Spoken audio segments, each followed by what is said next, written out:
Y el Salmo 19 nos lo afirma una y otra vez. Nos dice, existe ese Dios que lo grita en el firmamento. Dice el versículo 2, un día emite palabra a otro día, y una noche a otra noche declara sabiduría. No hay lenguaje ni palabras, ni es oída su voz. Por toda la tierra salió su voz, y hasta el extremo del mundo sus palabras.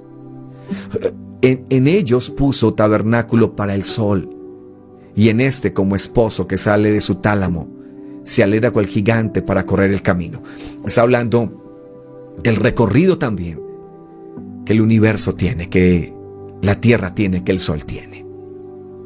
Ahora, en realidad, cuando uno niega la existencia de Dios, tiene que ver más que con el intelecto, que con el pensamiento, tiene que ver con el corazón. Porque el Salmo 14:1, la Biblia menciona esto. Dice el necio en su corazón, no hay Dios. Y recordemos que lo tocábamos en estos días, cuando la Biblia menciona corazón, está hablando de las emociones. Y realmente no es cuestión de pensarlo del intelecto, sino es cuestión del corazón. El hombre se rebela en contra de creer en Dios, porque muchas veces Dios lo confronta con el pecado. Para el ateo no existe el pecado. No existe para muchos el bien ni el mal. He escuchado gente decirme, el bien es relativo, el mal es relativo. Pero bueno, cuando le roban el celular quieren que los malos paguen. Curioso. Pero la realidad es que es en el corazón donde está el no creer en Dios. Porque muchas personas, aún de ciencia, a través de la historia, han creído en Dios. Tengo en este momento un artículo que me impactó mucho. Se llama 100 eminentes científicos cristianos que cambiaron el mundo. Te voy a dar algunos, porque no puedo leer todos estos 100. Dice Erwin Scholz, Louis Pasteur, Nikola Tesla, Alexander Fleming, y siga sumando Guillermo Marconi. 100 de los grandes hombres de la historia, científicos, creían en Dios. Ahora, si te apasiona el tema filosófico, te voy a dar un dato interesante. En toda la historia, en 6,000 años de historia, han existido 54 grandes filósofos. Entre ellos Platón, Aristóteles, Sócrates. Pues de esos 54 grandes filósofos en toda la historia, 40 creían en Dios. 40 creían en Dios. Para los que dicen que creer en Dios es un absurdo, que creer en Dios no es razonable, que creer en Dios es una falacia, pues aquí algunos datos que nos sorprenden. 14 de esos 54 grandes filósofos de la historia que no creían en Dios, todos odiaban a su padre. Todos odiaban a su padre, al padre terrenal, porque no creían en Dios. Así que era más emoción, era más desde el corazón, que no querían creer en Dios. Porque Dios nos dice una y otra vez que Él es real. Escuché en la universidad una frase, me impactó muchísimo, la de Karl Marx. Él dice, la religión es el opio del pueblo. Creo que la hemos escuchado una y otra vez, cantidad de personas diciendo esta frase.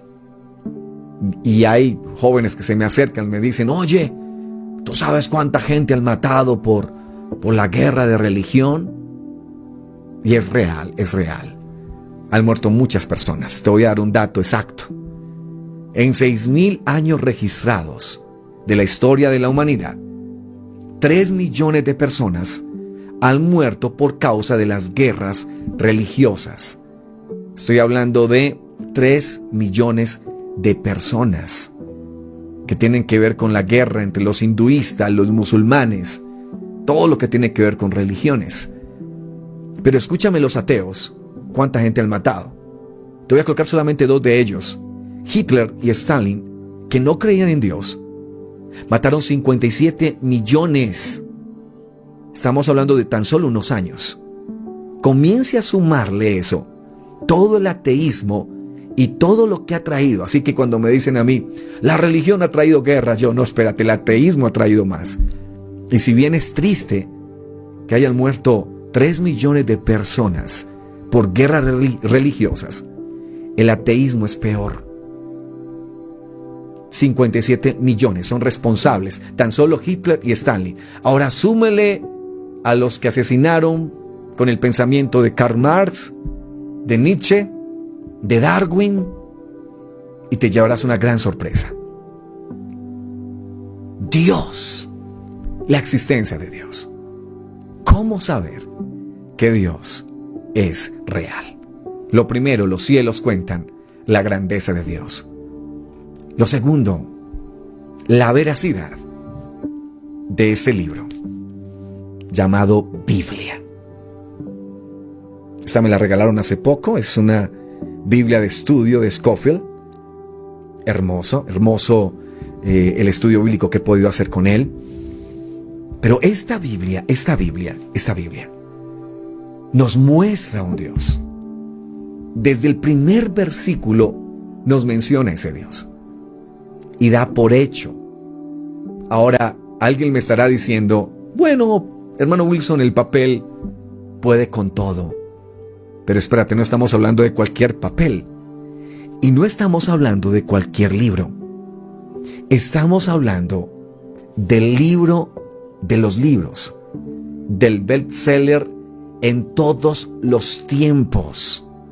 No existe un libro más vendido, más perseguido, más incluso destruido que la Biblia. ¿Cuántos hombres intentaron destruir las Biblias? Pero todavía las tenemos. Incluso una de las aplicaciones más descargadas es la Biblia. Aún la tecnología muestra que es un libro de los libros. Ahora, si te atreves a decir que la Biblia es tan solo un libro, voy a ponerte varias preguntas. Una de ellas, ¿sabías que la Biblia se puede demostrar arqueológicamente? ¿Que los lugares y los sitios que la Biblia menciona son reales? Hay unas Biblias antiguas, hermosas, que traían al final unos mapas. Me gustaba quedarme mirando, por ejemplo, los viajes de Pablo. Ninguno de esos lugares son ficticios y son inventados. Es tanto, durante muchos años, hombres de arqueología se burlaron de la Biblia por la historia de David y de Goliat.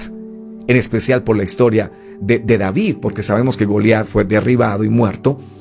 Pero toda la historia de cómo fue el imperio de David, durante muchos años se burlaron. Y dijeron, muéstrenos dónde está la historia de David arqueológicamente. Pues bien, en 1998, hacia aquí, se descubrieron pruebas arqueológicas de la existencia del reino bíblico de David y Goliat. Estoy en este momento en abc.es y estoy en la sección de cultura. Estoy en una página que tiene un periodismo detrás, que tiene una veracidad, ¿no?, como medio de comunicación. Si quieres, puedes encontrar esta noticia donde quieras. La puedes encontrar. Evidencias arqueológicas de la existencia del reino bíblico de David y Goliat. Porque esa fue la burla durante mucho tiempo de los hombres de ciencia, diciendo, ¿dónde está lo de David? No hemos encontrado nada. Pero escucha esto. Y quiero leerle aquí. Los resultados del estudio se han publicado en la revista Radiocarbón de la Universidad de Cambridge por el profesor Abraham Faust, que liderada la expedición. En dicha publicación se insiste en que existe la evidencia arqueológica de la existencia del reino de Judá y que probablemente el edificio encontrado pertenece a las clases altas del lugar. No voy a leerte más para no ampliar el programa y el dato que quiero dar porque es exacto. Aquí está. La Biblia se demuestra a sí misma. Los lugares se demuestran a sí mismos. O sea, tú no puedes decirme, ¿sabes qué? El río Jordán no existe. Porque te voy a decir, bueno, No conoces entonces mucho sobre Israel, no conoces mucho sobre esa tierra.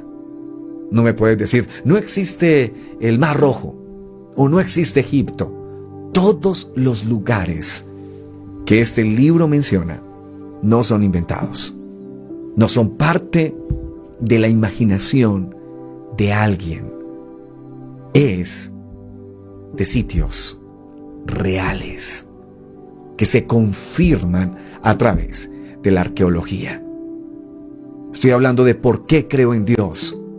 Estoy hablando de por qué para mí este libro es por encima de los libros, la palabra de Dios.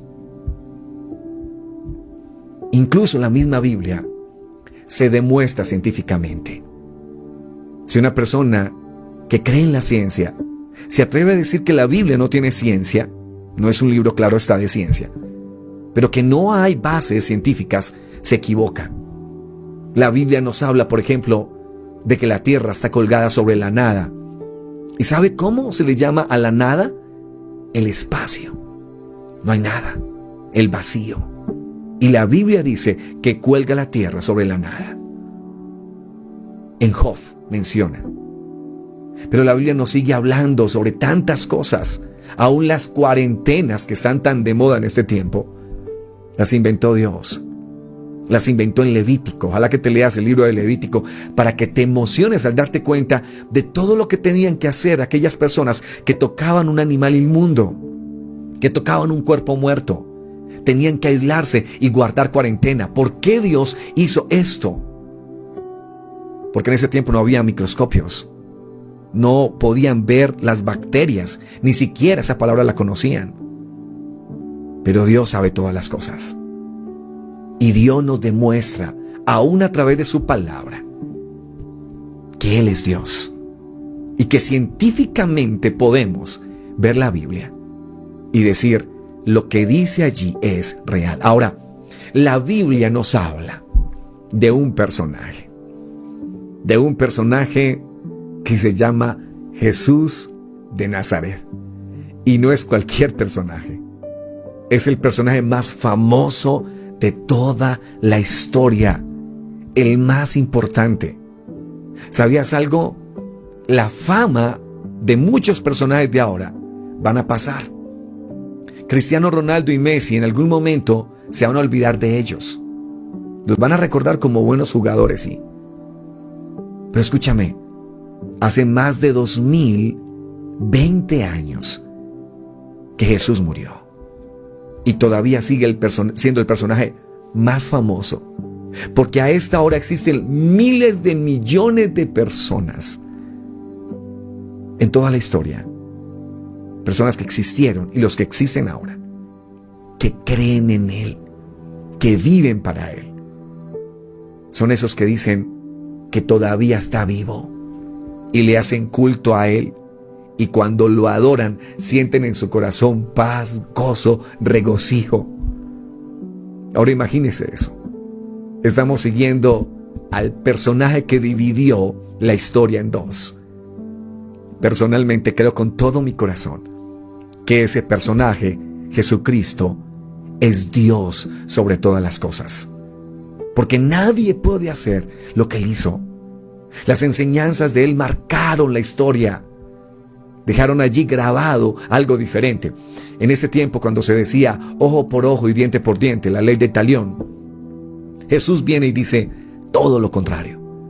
Viene a traer, según Él, un nuevo reino, un nuevo pacto. Y lo que hace es impresionante. Como en 3 años y medio, porque lo matan a los 3 años y medio, en 3 años y medio, cambia la historia. En 3 años y medio, guía a 12 hombres, que luego esos 12 hombres van y predican a otras personas, y comienzan a entregarse y a conocer a Jesús miles de personas. Y el Imperio Romano empezó a perseguirlos, para asesinarlos, para destruirlos. El primer mártir fue Esteban, y luego todos comenzaron a morir. Hay una frase que me impacta muchísimo. Lo encontré en un libro de historia hablando acerca de lo que eran los cristianos para los romanos. Ellos tenían la frase que los cristianos eran como cucarachas. Mataban a uno y aparecían 10. Mataban a 10 y aparecían 100. Mataban a 100 y aparecían 1000. Pero lo más grande es que Jesucristo es Dios sobre todas las cosas. ¿Por qué creo en Dios? Primero, porque los cielos me cuentan la grandeza de Dios. La creación me habla de Él. Aún las células de mi cuerpo me hablan de Él. El ADN, algo tan impresionante que tenemos nosotros en nuestro cuerpo. Cómo funcionamos, cómo abrimos nuestros ojos, cómo nuestra mente funciona, cómo nuestras manos funcionan, son producto de una casualidad. Y número 2, ¿por qué creo en Dios? Porque esta palabra me habla de Él. Toda la Escritura es inspirada por Dios. No hay manera de decir que la Biblia no es un libro histórico. Es un libro que nos menciona lugares exactos. Es un libro que nos cuenta la historia del hombre que cambió la historia en 2. Jesús, que es Dios sobre todas las cosas. Me emociona hablar de este Dios. Me emociona saber que resucitó al tercer día. Y esa resurrección será un tema para en estos días hablarlo en Cita con tu Maestro. Ahora, todo lo que nos quieren bombardear es muchas veces el corazón más que el intelecto. Porque intelectualmente pienso que creer en Dios es una de las afirmaciones más grandes que nosotros podamos tener. Ahora, quiero que miremos esto.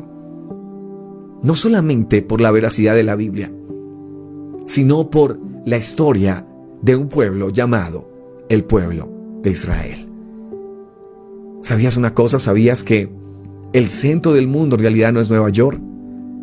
¿Sabías que el centro del mundo es Israel? ¿Sabías que la economía incluso de los Estados Unidos la manejan los judíos? Y muchos de ellos no creen en Jesús. Pero la única nación indestructible, bíblicamente, es Israel. Cada que no creas en Dios ni creas en la palabra, ojalá que encienda la televisión y te des cuenta que una y otra vez están hablando de Israel. Israel es un ejemplo de que lo que Dios dice se cumple. Y Dios dice que antes que Israel sea destruido, primero caerán las estrellas de los cielos. El único pueblo que ha mantenido su cultura en toda la historia es el pueblo hebreo. A pesar de la persecución, a pesar de intentar destruirlos en la Segunda Guerra Mundial, de asesinarlos en los campos de concentración, allí están todavía. Permanecen como una luz encendida diciéndonos, si Dios le cumplió a Israel, nos va a cumplir también a nosotros. Un hombre dijo que Israel es el reloj de Dios. Así que Israel, ese pueblo, es una de las evidencias porque nosotros creemos no solamente en Dios, sino en el único Dios verdadero, en Jehová, en el Antiguo Testamento, y en Jesús, en el Nuevo, porque el nombre revelado es Jesús. Ahora, quiero decirte algo. Si me has enviado mensajes como estos de ¿realmente tú crees en Dios? ¿Realmente Dios existe? Quiero decirte que la única manera de comprender esta realidad es a través del Espíritu Santo. Si el poder de Dios no nos revela quién es Él, no hay manera de entenderlo. Vamos a estar siempre luchando contra esto es real, no es real. Yo recuerdo que tuve muchas preguntas en mi adolescencia. Tanto leía muchos libros, leía sobre filosofía. Yo recuerdo que cuando me invitaron a un campamento y recibí a Dios en mi corazón, estaba muy escéptico, pero fui a ese evento. Y en ese evento me empezaron a hablar de Dios, de lo que Él había hecho por mí. Recuerdo al hermano David Zúñiga predicar un mensaje sobre el amor. Ese mensaje nunca jamás lo voy a olvidar. Y recuerdo que allí, escuchando ese mensaje, Dios usó esas palabras para mostrarme su misericordia. Y yo le dije al Señor, está bien, yo quiero conocerte. Está bien, he luchado incluso contra ti, pero no lo voy a hacer más. Voy a intentarlo contigo, voy a saber qué es vivir para usted. Y recuerdo haber pasado a un altar, haberme arrodillado allí. Y esa noche, Dios se hizo tan real en mi vida como nunca antes. El Espíritu Santo descendió sobre mí. Y quiero decirle que necesitamos que el Espíritu Santo nos revele quién es Él, que nos muestre su presencia, su poder. Porque a menos de que nosotros podamos sentir ese toque de Dios, no podremos salir de la ignorancia de creer en que no existe un Dios. Pero cuando vas a ese Dios y abres tu corazón, yo quiero invitarte esta noche a que lo hagas, a que le digas, Señor, hoy abro mi corazón. He estado luchando en contra de ti, he estado leyendo libros que van en contra de tu existencia, pero aquí estoy. Si eres real, manifiéstate en mí. Si tú lo haces, estoy convencido que esta noche va a cambiar todo para ti. Tus ojos van a ser abiertos, porque solamente lo espiritual podemos entenderlo a través del Espíritu. Y Dios nos revela a través de su presencia, a través de su poder. Nos revela su existencia. Recuerdo que esa noche todo cambió para mí. Dios se hizo real. Y créanme que me siento orgulloso de ser un cristiano. Me siento feliz de creer en Dios. No me avergüenza. Alguno me señalará y me dirá, oye, estás creyendo en falacias, en tonterías. Para mí no lo son. Para mí es mi realidad. Es mi Dios. Y no sabes cuánta esperanza me ha dado, cuánta fortaleza me ha dado creer en Dios.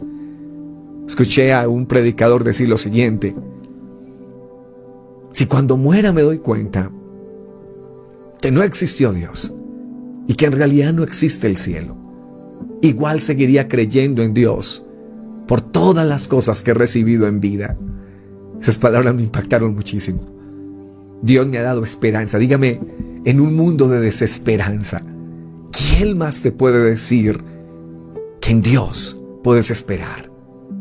¿Quién más te puede decir lo que Jesús te dice? Yo soy el camino, yo soy la verdad, yo soy la vida. En medio de este mundo, el creer en Dios te da una fortaleza para levantarte todas las mañanas, aún con la situación que estés viviendo. De levantarte en las mañanas y decir, pero tengo un Dios. Y Dios me va a sacar de esta. Y Dios va a hacer un milagro. Y Dios lo va a hacer. Y aunque muera, mis ojos van a ver su gloria. Esa es la esperanza que tenemos. Mi esposa es psicóloga. Hace poco me decía, entre lágrimas, me decía, amor, he tratado con pacientes. Pero cuando hablo con pacientes que creen en Dios, es tan diferente. Tienen en sus ojos una esperanza que los demás no tienen. Es Dios el que me da fortaleza. El Dios mi amparo en la tribulación, es el camino. Todo lo puedo en Él que me fortalece. Es en quien puedo recostar mi cabeza. Es a quien puedo contarle mis problemas. ¿Sabes? En la oración yo desahogo mi alma. Hablo con Dios y le digo, Señor, me pasa esto y esto y esto. Y cuando termine la oración, el estrés se fue, la ansiedad se fue. Hay una tranquilidad. Jesús dijo, mi paz os dejo, mi paz os doy. Yo no la doy como el mundo la da.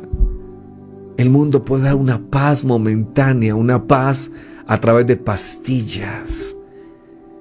Pero Dios da una paz que se siente. Una paz que va desde el alma, desde el corazón. Y comienza a cambiar todo. Esa bendita esperanza que aún los que mueren, algún día los veremos. algún día estaremos con Jesucristo, más allá de la muerte.